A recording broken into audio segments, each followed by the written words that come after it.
The Monkees are often called the Prefab Four because they were manufactured for a TV show about an imaginary pop rock band. The goal of the show was to be a band like the Beatles that were trying to make a name for themselves.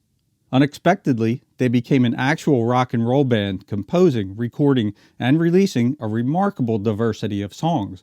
Here are some interesting facts that you may not know about the Monkees on this episode of Rerun Zone.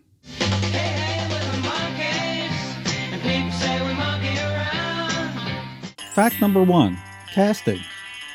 When casting the show, the producers put out an ad in Variety, and 437 people responded, all of whom were interviewed. Michael Nesmith was the only one cast as a result of the ad. Davy Jones was already under contract with Screen Gems, while Mickey Dolenz found out about the audition through his agency, and Peter Tork was sent by his friend Stephen Stills. The four were then required to attend a 6-week improvisational acting course taught on the set. Fact number 2. Misspelled Name. The misspelling of Monkees in the Monkees' name directly refers to the Beatles' misspelled name. The series was originally inspired by the 1964 film A Hard Day's Night featuring the Beatles.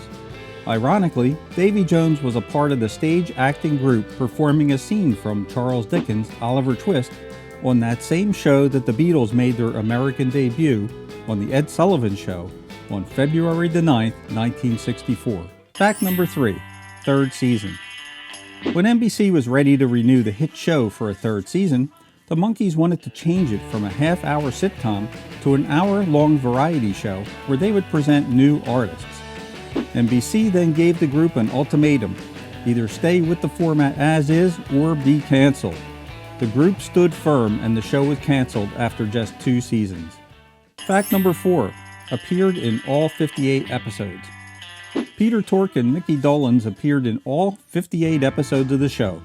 Michael Nesmith was written out of 3 episodes because he had a tonsillectomy, attended the birth of his son, and took a family trip.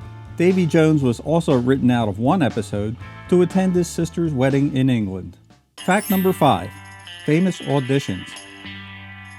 Over 400 young actors and musicians auditioned for the 4 roles. Stephen Stills, Paul Williams, Danny Hutton of Three Dog Night, and Harry Nielsen all auditioned but did not make the cut. The original plan was to cast a pre-existing musical act, specifically The Lovin' Spoonful. Both Stills and Spoonful's leader, John Sebastian, were totally against the idea of giving the studio publishing rights to their music. Fact number 6.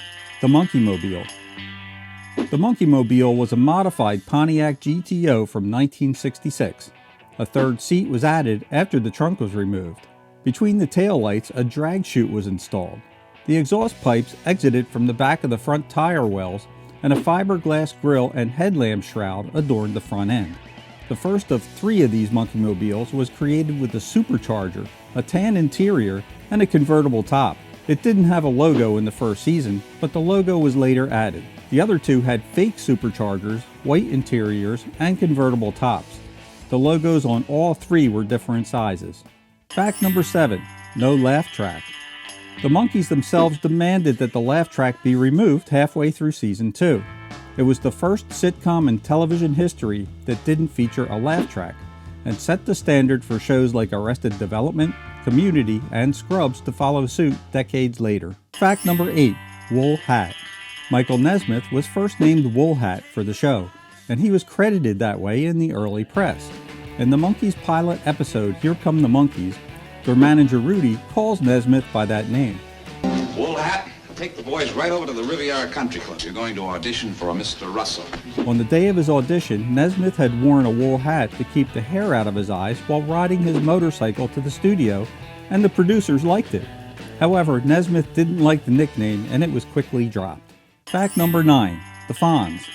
On Happy Days, both Mickey Dolenz and Michael Nesmith auditioned for the part of the Fonz. The creators liked Dolenz, but they eventually decided that he was too tall for the role and would tower over his fellow co-stars. Fact number 10. Didn't play instruments. It is a well-known fact that none of the 4 Monkees played any instruments on their first 2 albums, relying solely on vocals. The one exception to this was the song Papa Jean's Blues, which Peter Tork played the guitar on at the request of Michael Nesmith, who produced the song. This all changed with their third studio album, Headquarters, which they sang and played on every track.